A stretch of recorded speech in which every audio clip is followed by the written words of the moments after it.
You yourself came from the developing world. You lived in a number of different, you were in Lebanon, you were in Brazil. Do you think that your background of coming from the developing world, of understanding and living in different cultures, helps you orient the company towards selling into those markets or thinking about what those markets need? Well, some aspects, yes. I mean, the fact that I had the opportunity to live in different countries where diversity was a factor. Brazil is a melting pot, you know, where we have people from different culture, different languages, different ethnicities, different beliefs.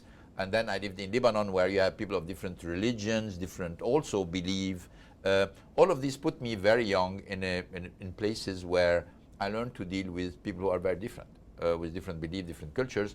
And I measured how much, when you are in a melting pot like this, it can be a disaster, or on the contrary, it can be a strength. Do you think that kids today, that people getting into the workforce today are, so much of the advice is get an internship early, start thinking about your career, you know, code from home, start a company at 12. It's very much follow this set path to success. It isn't go visit other countries, live somewhere else, explore.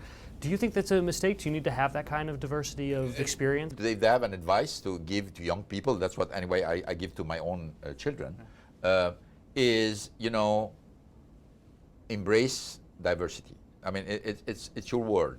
Your world is going to be more and more diverse. You're going to have to deal with people of different education, culture, beliefs, backgrounds, etc. So do you need people to, should people be moving places? Should they be speaking multiple languages? Moving places, learning languages, different cultures, developing empathy, being curious about other people, and try to see how differences can be used to enrich solutions, and not at all, you know, reject something which is different, looking at all the negative stuff. That's a mindset. That's a mindset that you need. I mean, first, it's exciting, and second, it's a mindset that's going to allow you to really go extra miles in your career. Great. Let's talk about your career a little bit. You obviously have achieved incredible success, done things that no one else has done before.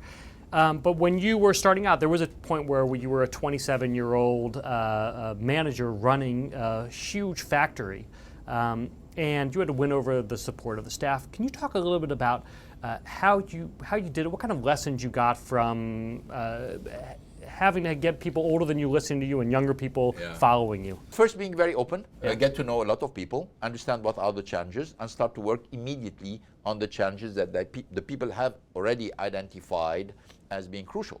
And they're going to talk about these challenges, because particularly if you're young, people think that by pinpointing on the challenges, they may discourage you, okay? Or they may humble you, which is fine. That's exactly what you want. You want people to talk about their problems. They want to talk about the obstacles to the performance. What are the opportunities of performance? Because this is exactly what you want. Identify these areas where you can make the difference and go for it. And when you start to make a difference, I can tell you, it turns completely. Did you always know you wanted to go into the auto industry? I know you started in kind of with tires, but what drove you to auto? No, yeah, I mean, I like cars, and obviously it's always good to work in an environment or in a company making a product or service that you like. That's very important. But the main driver for me was I wanted to start my career in Brazil. So I was getting out of university in France, and I didn't want to stay too long in Europe. I wanted to go back to Brazil.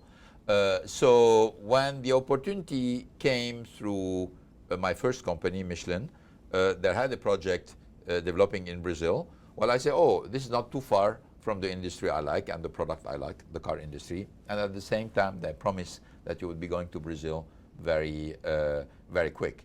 So that's why I embarked on it. So it was somehow location, and also not very far from the product I liked. Great. Well, thank you very much. Really appreciate you spending the time with us.